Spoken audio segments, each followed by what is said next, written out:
Hola a todos, soy Andrés Felipe Flores y bienvenidos a un nuevo video de tutorías Medicina Interna. En el video pasado de Delirium les conté que estaba en mi rotación de geriatría en la residencia y les pregunté si querían que hiciera videos respecto precisamente a esta rotación y muchos respondieron que sí. Así que decidí hacer una serie de videos de los temas más relevantes, creo yo, que tuve la oportunidad de revisar y que considero que serían más útiles para ustedes. Para comenzar, lo primero de lo cual tenemos que hablar es la valoración geriátrica integral, que es la introducción y la manera en la cual abordamos a un paciente en geriatría. Y es a través de ella que salen todas las demás ramas de los otros temas que vamos a revisar. Recuerden que si quieren apoyar este tipo de contenido pueden suscribirse, dejar un like y darle a la campanita. Adicionalmente los invito a seguirme en mi página de Instagram @andresf.med, por donde estoy compartiendo con ustedes muchos casos clínicos, tips de estudio y muchísimas otras cosas. No siendo más, comencemos con el video. Vamos a hablar entonces de lo que es la valoración geriátrica integral. En el video de Delirium les pregunté si les interesaba conocer más acerca de geriatría y muchos respondieron que sí, así que vamos a grabar una serie de videos pues que van a incluir varios de los temas que tuve la oportunidad de ver en esta que fue mi primera rotación de la residencia. Entonces, pues el más importante y el como inaugural es precisamente este, que es la valoración geriátrica, que es, pues digamos, como lo que acopla lo que uno va a hacer de diferente en geriatría a la hora de aproximarse a un paciente. Y la idea es conocer es por qué es importante esto y realmente qué impacto puede llegar a tener y, por supuesto, pues cómo se realiza. Así que vamos a empezar hablando de que básicamente abordar un paciente anciano, abordar un paciente geriátrico es complejo y es un reto como tal, especialmente cuando el anciano ya empieza a tener ciertas características como dependencias funcionales severas, demencias ya en grados de severidad altos, en donde pues digamos que hacer una aproximación diagnóstica va a diferir mucho de la forma en la cual uno aborda un paciente que no es de esta edad o que no tiene este tipo de características y en los cuales en muchas ocasiones incluso los objetivos terapéuticos van a ser diferentes. Y pues digamos que es importante tener en cuenta que si en la geriatría muchos la relacionan con estos pacientes ya súper dependientes, súper dementes, no siempre va a ser así. La geriatría puede ir desde un paciente que está completamente lúcido, que es asintomático, a un paciente que está en delirio, en un trastorno confusional agudo que lo explicamos ya en un video previo, o que ya está con una demencia severa, una dependencia funcional severa, como les estaba comentando. Pero el punto es que sea cual sea el paciente al cual nos enfrentemos, debemos tener un proceso estandarizado, sistematizado, con el cual uno siempre haga los mismos pasos para poder hacer un abordaje completo e integral de estos pacientes. Y de esa manera uno logra una adecuada prevención, un adecuado diagnóstico, un adecuado tratamiento, una adecuada rehabilitación y una adecuada reinserción a la vida social previa de ese paciente. Algo vital es que esto es solo el inicio de la atención, no es la totalidad de la historia clínica como tal. Me explico, o sea, la valoración geriátrica no reemplaza la historia clínica, es un complemento a la historia clínica que solemos hacer normalmente y que siempre nos enseñaron pues en la Facultad de Medicina. En cuanto a cómo definimos entonces la valoración, digamos que se va a entender como un proceso interdisciplinario en el que se detectan, se describen y se aclaran los problemas físicos, funcionales, psicológicos y socioambientales de los pacientes geriátricos. Por eso es una versión geriátrica integral, porque va a unir a absolutamente todo lo que tiene que ver con la salud de ese paciente y no solo la parte clínica del paciente. Y para esto va a valorar los recursos y las posibilidades que tiene la persona, aclarando la necesidad de los servicios que requiere ese paciente. Y de esa manera elabora un plan de cuidados que es progresivo, que es continuado y que es coordinado para así satisfacer las necesidades del paciente y de sus cuidadores. Y ojo, es muy importante que las necesidades no siempre van a implicar curación, no siempre van a implicar la salud o lo que buscamos en pacientes que no son como tal de la población geriátrica. Dentro de esta, digamos, valoración geriátrica, por supuesto que se incluye el examen físico, entonces vamos a valorar realmente las mismas cosas, pero nos vamos a enfocar en otras, como por ejemplo la capacidad de levantarse, la marcha del paciente, el equilibrio, la exploración de puntos de presión para ver si hay o no úlceras, los signos vitales y las variaciones que pueden haber de los mismos en la población geriátrica. Entonces, digamos que podemos, esto es lo que les decía, que la valoración geriátrica va a incluir absolutamente todos los adultos mayores, sean sanos, sean enfermos, tengan una enfermedad psiquiátrica, crónica o aguda, estén institucionalizados, estén solos o estén con familia, tengan o no tengan recursos económicos, todos, absolutamente todos los vamos a abordar de una manera semejante para llegar a, digamos, abordar de manera integral todos los problemas de estos pacientes. ¿Cuáles van a ser los objetivos entonces de esta valoración geriátrica? Lo primero es mejorar la exactitud diagnóstica e identificación de los problemas en los pacientes geriátricos. Número dos, establecer objetivos claros y un plan de cuidado racional. Nuevamente hago énfasis en este racional en el punto de que muchas veces para un paciente anciano la meta de su salud quizá no va a ser estar completamente libre de la enfermedad, sino por ejemplo poder caminar, poder valerse por sí mismo y respectivamente si utiliza o no oxígeno. Entonces es muy importante tener eso en cuenta, va a ser racional y va a ser ajustado a las metas que tiene de manera individual cada uno de los pacientes. Para esto es vital conocer la situación del paciente para de esa manera poder predecir una evolución y determinar y observar si realmente hay o no cambios con las intervenciones que realizamos, asegurar de una, digamos, manera apropiada la adecuada utilización de los servicios y, muy importante, aplazar la institucionalización y el uso racional de recursos para de esa manera no hacer un encarnizamiento terapéutico, que es algo que es muy común en este grupo poblacional. Y de esta manera hay una mejoría como tal en el pronóstico y en la rehabilitación de estos pacientes, que esto es quizá el objetivo final y más grande e importante de esta valoración geriátrica integral. Podemos entonces ver acá los propósitos de esta valoración, aunque aquí digamos que está enfocado solo a la parte funcional, que ya no vamos a entrar un poco más en ello, que básicamente lo que hace es hacer una adecuada descripción, detección, valoración, vigilancia y predicción de todos los problemas que se pueden presentar en este grupo de la población geriátrica. ¿Cuál es el objetivo? ¿Qué es lo que realmente logramos? Cuando hacemos una valoración biomédica, entendiendo esto como la valoración normal que hacemos todos como profesionales de la salud, realmente lo que alcanzamos a conocer de la situación del paciente y de lo que influye en su proceso de salud y enfermedad solo es esta parte de la pirámide. Y fíjense cómo queda toda esta parte por debajo.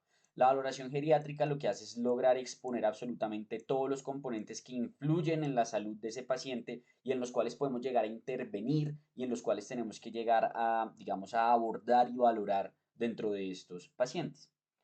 Los beneficios que se han demostrado es que mejoran la exactitud diagnóstica y el estado funcional de los pacientes. Hay una mejoría afectiva y cognitiva del paciente. Una muy importante y es que hay una reducción en el uso de fármacos. La polifarmacia es algo muy grave en los pacientes geriátricos.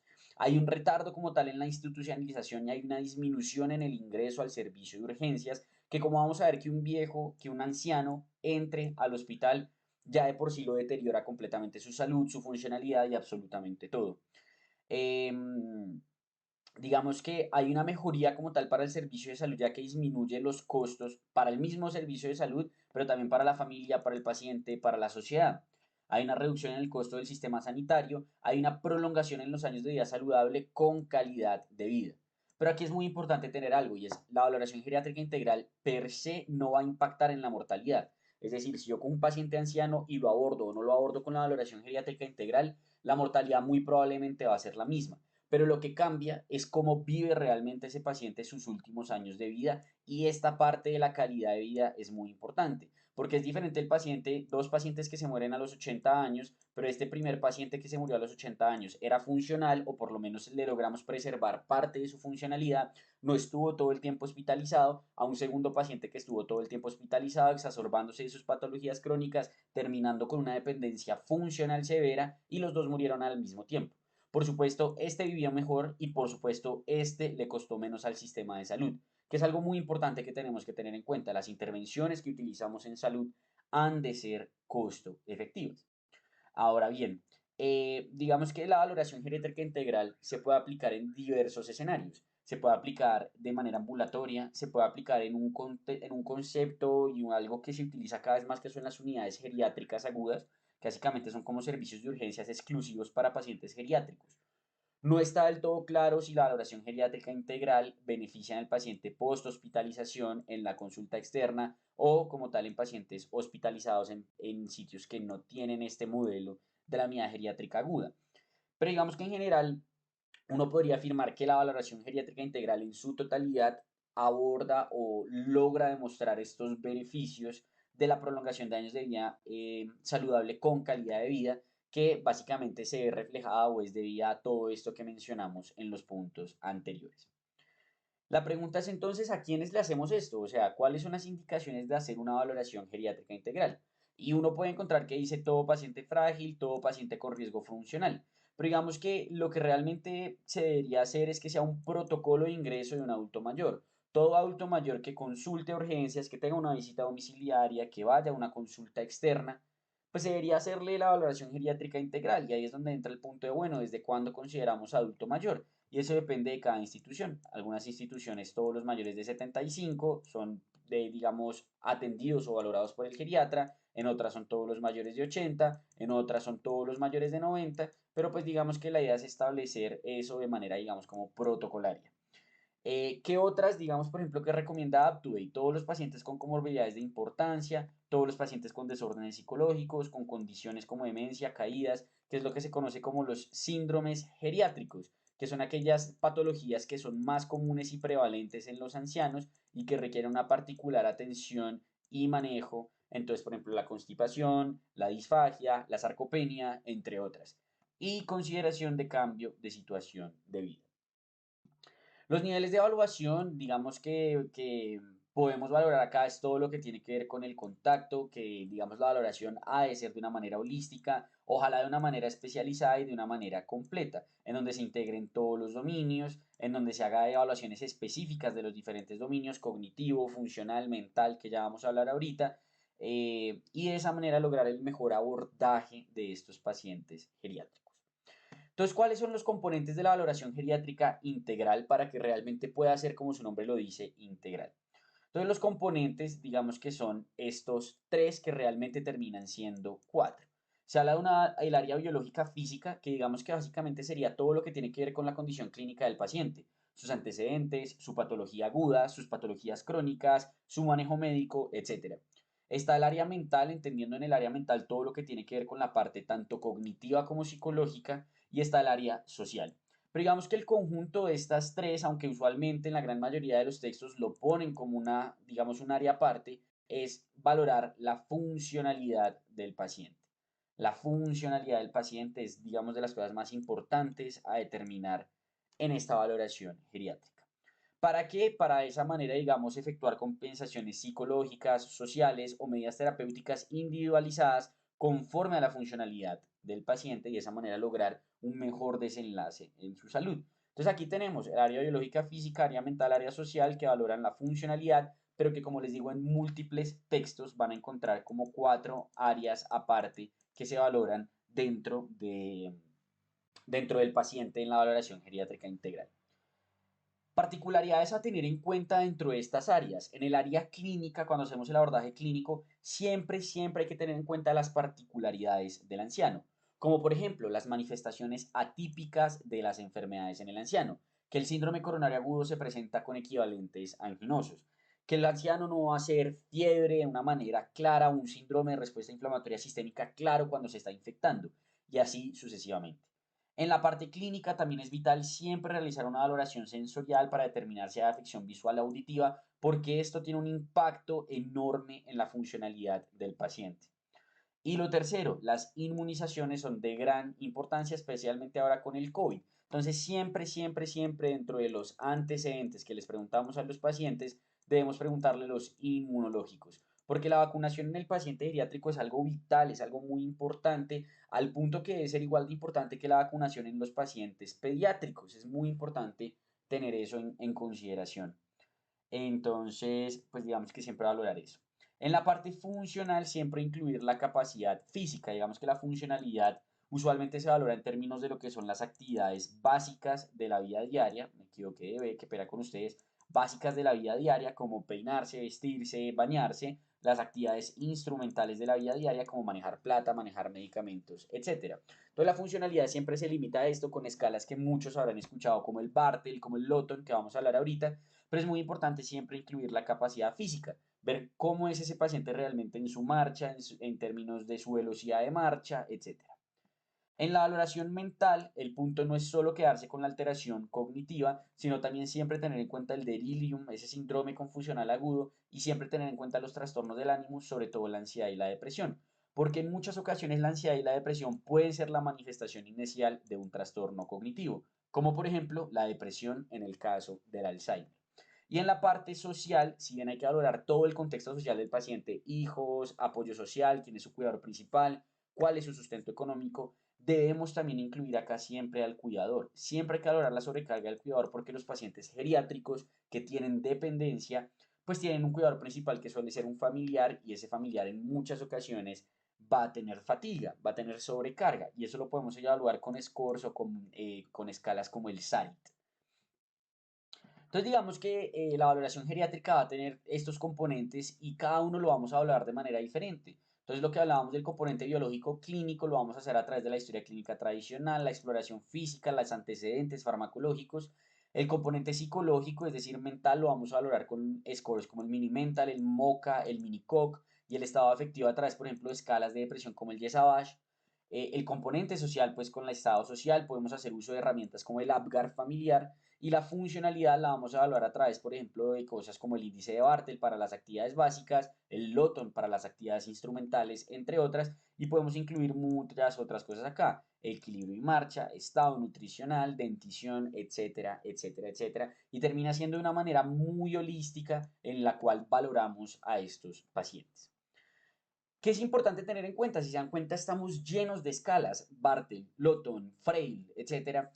Estas escalas debemos saber cómo utilizarlas. Lo primero es que todas esas escalas deben cumplir lo siguiente. Lo primero es que si la voy a usar, debo tener claro qué es lo que voy a medir y para qué lo voy a medir. O sea, qué información aporta esto, qué información da en términos pronósticos, qué información da en términos diagnósticos. Lo segundo es la validez estadística, o sea, que se haya demostrado que realmente es útil, que si me dice que un puntaje X por encima es una dependencia total, realmente sea una dependencia total, pero además que esté validada al idioma y ojalá a la geografía en la cual la voy a utilizar, que tenga estudios de validación en español y en Colombia, o si están viendo en Chile, en español y en Chile, y así sucesivamente. Reproducibilidad o fiabilidad, es decir, que pues, sea confiable, es decir, que la pueda aplicar a todos los pacientes indistintamente de sus características, que sea sensible al cambio, ¿sí? O sea, la utilidad de las escalas es realmente que yo diga, oiga, el paciente antes tenía un Bartel de 100, ahora tiene un Bartel de 70, tenía una declinación funcional y eso me habla de un deterioro que tengo que valorar qué es lo que está sucediendo ahí. Eh, digamos, valorar también qué se necesita para aplicar la escala, qué grado, digamos, de escolaridad puede ser un médico general, puede ser una enfermera, requiere que sea un especialista y cuánto tiempo va a necesitar esa persona, porque si ponemos a alguien con unas vainas muy complejas, exageradamente largas, pues esas escalas, si bien pueden estar ultra validadas y tener la mayor sensibilidad y especificidad del mundo, pues no van a ser prácticas ni útiles en la práctica clínica como tal y valorar, pues, digamos, el nivel asistencial en el cual se utiliza. Idealmente deben hacer alusión a algún proceso como tal de la enfermedad, sea la patología, sea un deterioro provocado, sea la discapacidad, cosas por el estilo. Y como les decía, siempre considerar el uso de las escalas en el ámbito apropiado y geografía en el cual fueron validadas. ¿A qué me refiero con esto? No solo lo que es hablaba de listo, que sea español y Colombia, sino también, por ejemplo, si me voy a poner a aplicarle una escala muy compleja en donde un paciente tiene que dibujar y el paciente está en delirium porque está en urgencias, pues esa escala no sirve ahí, pierde toda su utilidad. Entonces tengo que ver si esa escala sirve en el paciente en urgencias o esa escala fue creada para valorar, digamos, el estado mental en el paciente en consulta externa, si una patología aguda o si una patología crónica agudizada. Entonces es muy importante tener eso en consideración. Y así podemos ver que hay demasiadas escalas. Hay escalas de discapacidad, hay escalas mentales, hay escalas sociales, hay otras, hay escalas de limitación funcional que pueden ser a nivel comunitario, que pueden ser a nivel de consulta, que puede ser a nivel de residencia, investigación.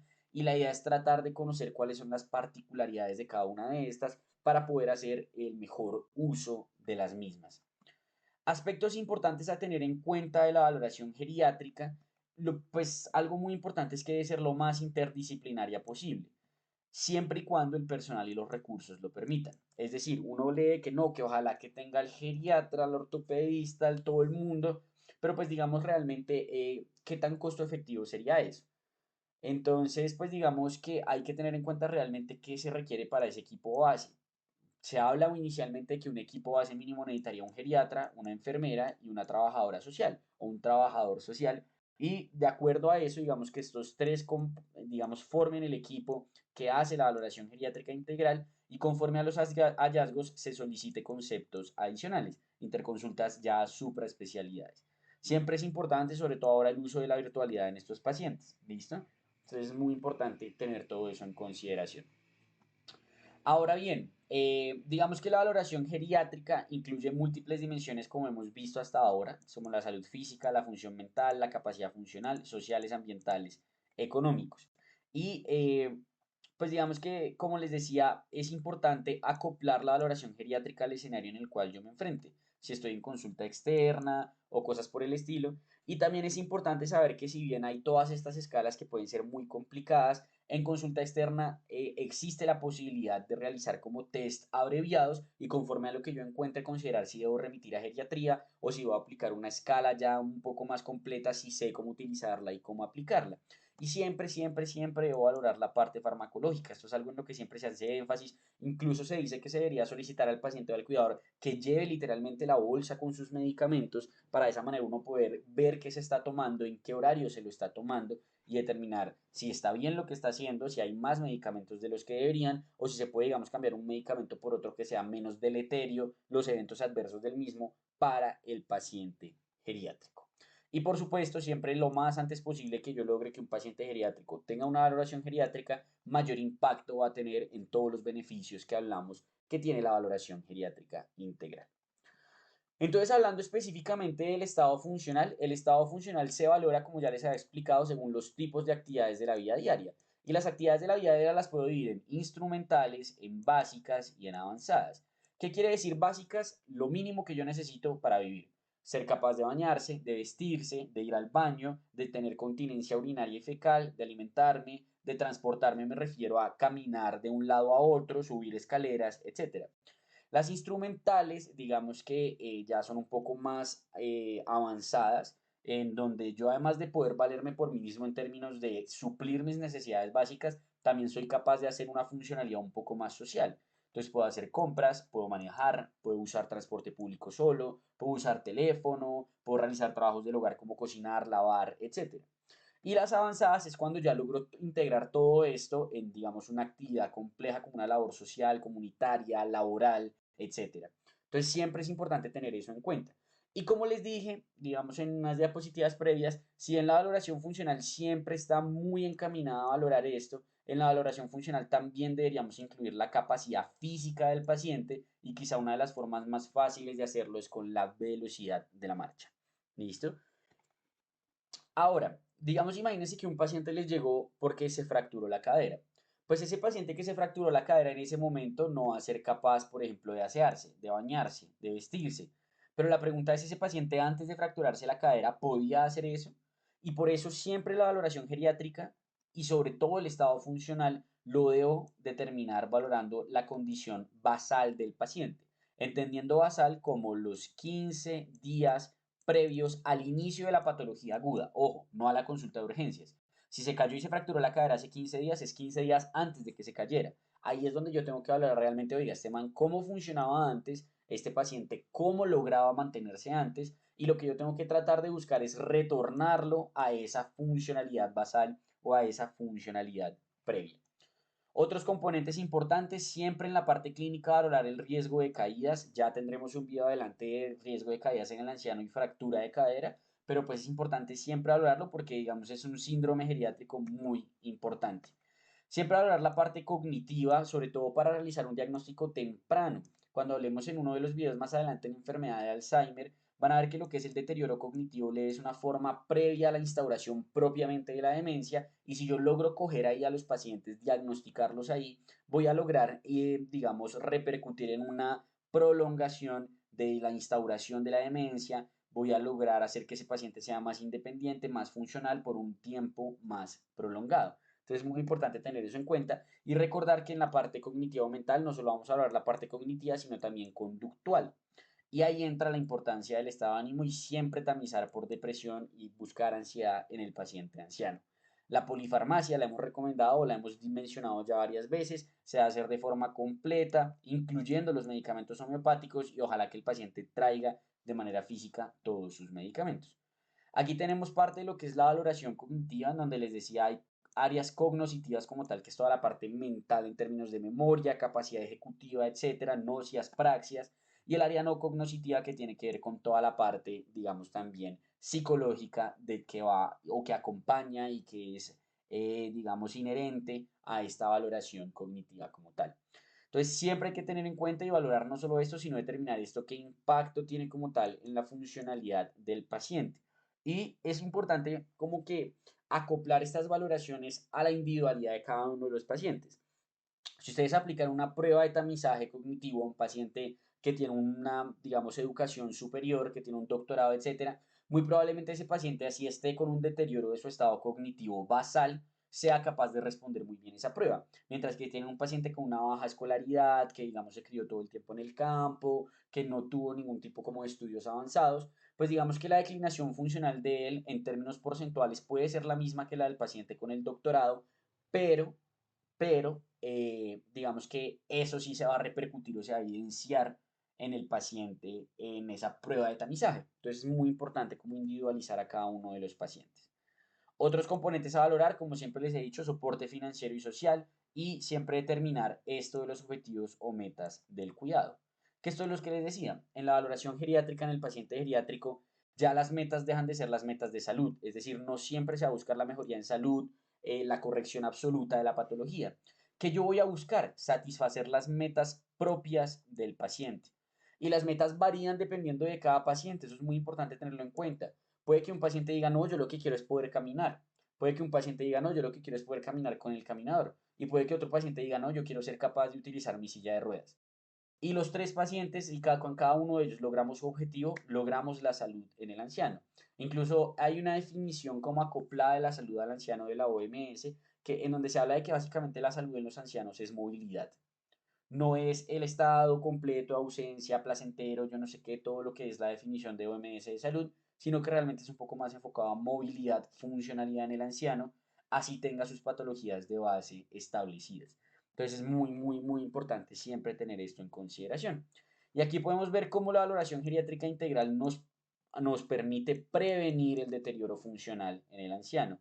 Siempre es muy importante tener eso en cuenta. Aquí tenemos la edad temprana, la edad adulta y aquí es la edad del adulto mayor. Entre más temprano haga yo una intervención geriátrica, menor es la declinación funcional del paciente. Entonces es muy importante hacer uso de esta valoración. Estas son las herramientas abreviadas que les dije que se pueden considerar utilizar, por ejemplo, en consulta externa, si uno no es un geriatra o cosas por el estilo, pues por lo menos como hacer cosas chiquitas como el mini COG, el examen de 2 preguntas del estado de ánimo, el examen de 4 preguntas de incontinencia urinaria y así sucesivamente. En la valoración geriátrica integral, un aspecto fundamental es la comunicación con el paciente. Y no solo con el paciente, sino obviamente con sus familiares, porque en muchas ocasiones el paciente geriátrico puede uno o que no nos entienda y no sea completamente consciente y racional en lo que uno le está explicando y es vital incorporar ahí a los familiares o a los cuidadores. Entonces es muy importante tener eso en cuenta. Siempre se debe permitir hablar al paciente. Así el paciente esté en un delirium, así el paciente está en todo, por supuesto que hay veces que toca por el tiempo como direccionar, pero si el paciente quiere hablar, quiere contar, es importante escucharlo y hacerlo sentir que se está escuchando. Y de igual manera es importante explicarle no solo a los familiares, sino al paciente. Y a los dos se les debe explicar de tal manera que las entiendan. Siempre considerar las reacciones del paciente y de su familiar, considerar las preocupaciones de ambos para saber qué aspectos ahondar, explicar y demás. Y por supuesto incluir al paciente en la toma de decisiones y discutirlas con él siempre que así lo desee. Y por supuesto, hablar con sencillez y en la población geriátrica es imperativo aprender a dar malas noticias. Hay muchos como artículos que uno puede encontrar con el paso a paso de la valoración geriátrica integral que hablan de la acumulación de datos, discusión con el equipo incluyendo el paciente cuidador, creación del plan de manejo, monitorización de la respuesta y reevaluación. Digamos que la valoración geriátrica como tal, cuando uno habla de ella, se enfoca un poco más es en solo esta parte de la acumulación de datos, que es lo que hemos hablado hasta ahora de la valoración de la esfera mental, de la esfera funcional, de la esfera cognitiva. Pero la valoración geriátrica no se debe quedar solo ahí y esa es la importancia de esta diapositiva. La valoración geriátrica es un proceso continuo en donde todo esto se va a repercutir en un plan de manejo y en donde es vital estos dos puntos que tenemos acá, monitorizar y reevaluar.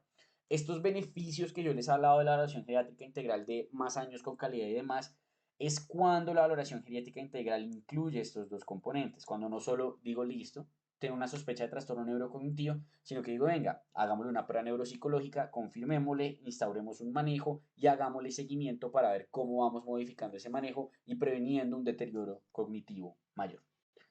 El ACP da 10 tips, digamos, para el médico internista y para el médico general para cuando se haga la valoración geriátrica integral. Lo primero que ya lo hemos mencionado es que siempre debo considerar la funcionalidad basal y no la actual.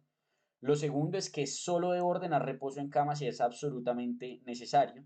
Como les dije, paciente que se hospitaliza es paciente que tiene declinación funcional y en muchas ocasiones eso es culpa nuestra por ponerlo en cama, por ponerle líquidos a los pacientes que no necesitan. Estar hospitalizado no es igual a estar canalizado. Siempre pensar dos veces antes de administrar un medicamento si realmente eso tiene un beneficio para el paciente, considerando sus objetivos de salud. Que recuerden que sus objetivos son particulares e individualizados. No administre un medicamento sin conocer la tasa de filtración glomerular. Siempre considerar los medicamentos como causas de nuevos síntomas en los pacientes. Recordar que los pacientes geriátricos son altamente susceptibles a eventos adversos de los medicamentos. Valorar diariamente el delirium, no solo al ingreso, ya que el paciente puede ingresar súper bien y en 2 días estar completamente en otro mundo por un delirium. Y siempre considerar el delirium como primera posibilidad de muchas sintomatologías y alteraciones. Solo restringir la dieta cuando es absolutamente necesario y siempre vigilar la ingesta de alimentos para considerar si el paciente requiere o no valoración por nutrición. Ahora, ¿cómo aplicamos toda esta carreta que les he dicho a la vida real? O sea, todos dirán, bueno, sí, súper bien, pero ahora me llega el paciente geriátrico, ¿cómo lo aplico? O sea, realmente, ¿cuál sería un ejemplo en el cual yo hago una valoración geriátrica integral? Entonces, básicamente voy a hacer una historia clínica con datos personales en la cual voy a establecer la situación basal del paciente. Voy a establecer la situación clínica. Por supuesto, aquí voy a incluir la historia clínica normal con el examen físico, con los antecedentes, enfocando los antecedentes, recordemos muy importante la parte farmacológica y la parte inmunológica con las vacunaciones. Pero además voy a preguntar sí o sí si han habido caídas en los últimos años. Voy a hacer el mini nutritional para determinar si el paciente tiene o no riesgo de malnutrición, ya les explico cada una de estas escalas. Y si el paciente tiene disfagia o tiene úlceras por presión, voy a hacer escalas para valorar la repercusión que hay en el paciente a través de esas dos patologías. A nivel funcional, voy a determinar el Bartel del paciente para saber cómo están sus actividades básicas, el Loton para determinar cómo están sus actividades instrumentales y si el paciente no es dependiente voy a valorar si cumple o no criterios de fragilidad, que tendremos un video de fragilidad y sarcopenia aparte. Y en la parte mental voy a valorar, uno, el CAM para ver si tiene o no delirium y dos, el mini mental para valorar si hay una sospecha de trastorno neurocognitivo. Como el mini mental muchas veces no se va a poder aplicar, también voy a poder hacer uso de una cosa que se llama la queja subjetiva de memoria, que es un cuestionario que se le hace principalmente al cuidador, aunque también se le puede hacer al paciente. Y en la esfera social voy a valorar cuál es el régimen de salud que tiene el paciente, está asegurado, no está asegurado, es contributivo, es subsidiado para ver qué recursos tiene ese paciente para su salud, con quién vive, qué familiares tiene y por supuesto qué familiares están pendientes de él y realmente se interesan por él y por supuesto cuál es su soporte económico. Y así, cuando yo haga toda la historia clínica del paciente y además le sume todos estos componentes de la evaluación geriátrica integral, yo voy a establecer unos diagnósticos clínicos en el paciente en donde va a tener una enfermedad índice, que es la razón por la cual él está hospitalizado o la patología aguda que tiene, las comorbilidades, que van a ser las patologías que están relacionadas con la enfermedad de índice, las multimorbilidades, que van a ser las patologías crónicas que tenga el paciente que no estén relacionadas con la comorbilidad ni con la enfermedad de índice, y los síndromes geriátricos, constipación, sarcopenia, caídas, etc. Voy a establecer unos diagnósticos funcionales conforme a lo que determinan estas escalas. Entonces puede que tenga una dependencia leve para actividades básicas y una dependencia severa para actividades instrumentales, o que sea independiente pero tenga fragilidad. Voy a establecer unos diagnósticos mentales, con o sin delirium o un delirium subsindrómico, que eso lo explicamos en el video de delirium, y por supuesto si hay o no sospecha de trastorno neurocognitivo. Y los sociales, ¿listo? Adecuada red de apoyo, la red de apoyo es formal, es informal, es su familia, no es su familia, etcétera. Y aquí tenemos entonces las escalas que les estaba mencionando. Tenemos aquí el mini nutritional que básicamente se compone de estos puntos. Ha perdido apetito, ha perdido peso, ha perdido movilidad, ha tenido alguna enfermedad aguda, tiene problemas neuropsicológicos y cuál es su índice de masa corporal. Y si me da de 12 a 14, el estado nutricional es normal. Si me da 8 a 11 es riesgo de malnutrición. Y si me da 0 a 7 es malnutrición. Esto, riesgo de malnutrición o malnutrición, va a ser un diagnóstico clínico en el paciente. Y todo paciente que cumpla alguno de estos dos requiere una valoración por nutrición clínica en el hospital. Ahora, en cuanto a las caídas, puedo hacer una escala de riesgo de caídas. Tiene caídas previas, qué medicamentos toma, si tiene vía venosa, déficit sensorial, etcétera. Y conforme a eso establecer si hay un riesgo bajo o un riesgo alto. Vamos a hacer, digamos, un video más a fondo de riesgo de caídas y fractura de cadera. El Norton, que básicamente es para el riesgo de las úlceras por presión. ¿Listo? Es el riesgo de úlceras por presión. Entonces, ¿cuál es el estado general? ¿Cuál es el estado mental? ¿Cuál es la actividad? ¿Cuál es su movilidad? ¿Cuál es su incontinencia? Y conforme a eso determina si está en alto o en bajo riesgo. Esto es la esfera clínica que hemos hablado. Faltaría aquí únicamente la de disfagia, que es el ITS-10, pero vamos a tener un video aparte de disfagia. Ahora, en la esfera funcional entonces tenemos el índice de Bartel, que el índice de Bartel me dice ese paciente se alimenta solo, se baña solo, se viste solo, se asea solo, va al sanitario solo, puede trasladarse dentro de su casa solo, puede deambular solo, tiene problemas o incontinencia, sea fecal o urinaria, y es capaz o no de subir escalones. Si el paciente tiene 100 puntos, es independiente para las actividades básicas de la vida diaria. Si está entre 100 y 60, tiene una dependencia leve. Si está entre 60 y 40, tiene una dependencia moderada. Si está entre 40 y 20, tiene una dependencia grave. Y si el paciente tiene menos de 20, es un dependiente total para las actividades básicas de la vida diaria. Por su parte, esto quedó mal el título acá, qué pena, el Loton-Brody. El Loton-Brody va a utilizar, el paciente puede utilizar o no el teléfono. Ojo, esto no significa necesariamente celular, puede ser teléfono de los antiguos.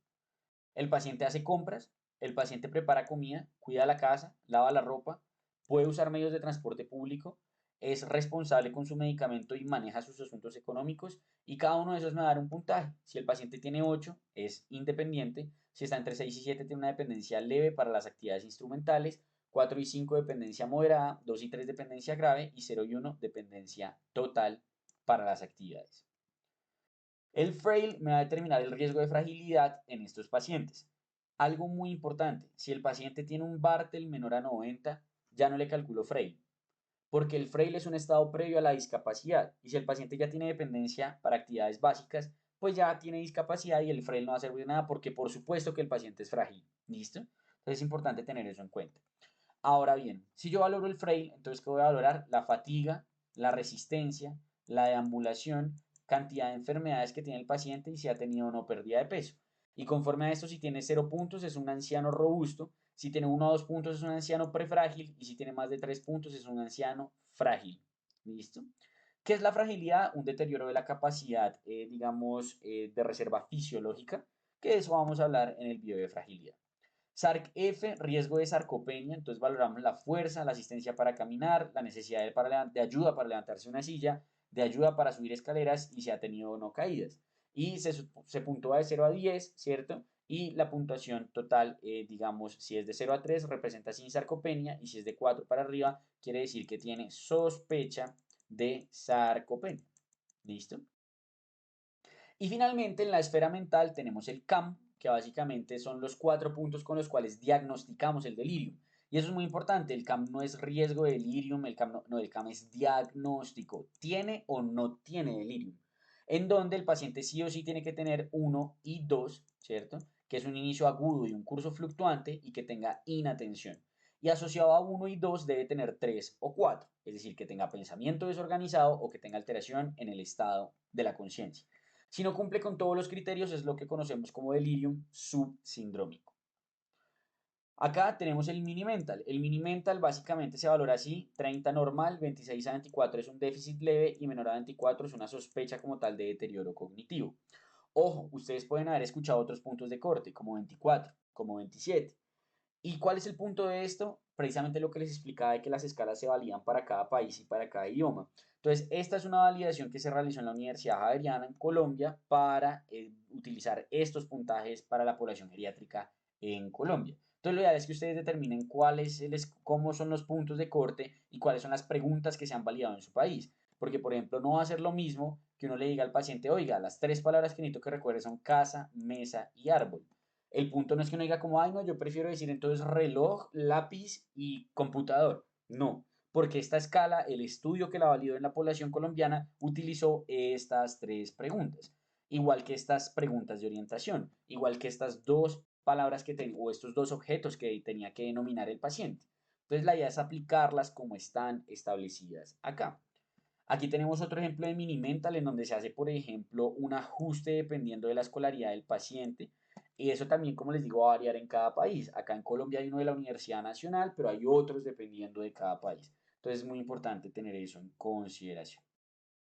Y esta es la que les decía de la escala de trastornos de la memoria o la queja subjetiva de memoria, que es la que utilizamos con el cuidador cuando, por ejemplo, el paciente no habla, está en delirium o cosas por el estilo. Con esto podemos tamizar, teniendo como punto de corte 19. Si el paciente tiene más de 19 en esta escala, en donde uno le pregunta como, oiga, a su papá, por ejemplo, si es la hija, se le están olvidando las cosas, le cuesta aprender cosas nuevas, va a un cuarto y se olvida a qué fue ese cuarto, se le olvidan cosas importantes como cerrar la llave y cosas por el estilo, y dependiendo de lo que nos respondan, nunca, rara vez, a veces, casi siempre sumamos, y si nos da más de 19, hay una sospecha de trastorno neurocognitivo. Aquí tenemos el Yesabash. Recordar que en la esfera mental siempre vamos a valorar también la parte emocional del paciente y esta es la que nos permite determinar si el paciente tiene depresión moderada, depresión severa o no tiene como tal depresión. ¿Listo? Es muy importante tener eso en consideración. Entonces, esto era lo que tenía para contarles de valoración geriátrica integral. Espero que les haya gustado. Espero que les gusten los otros videos que vamos a sacar respecto a esto de la geriatría. Y nada, cualquier duda que tengan, déjenla en los comentarios. Si sé la respuesta, trataré de responderla lo más pronto posible. Y no siendo más, nos vemos en un próximo video.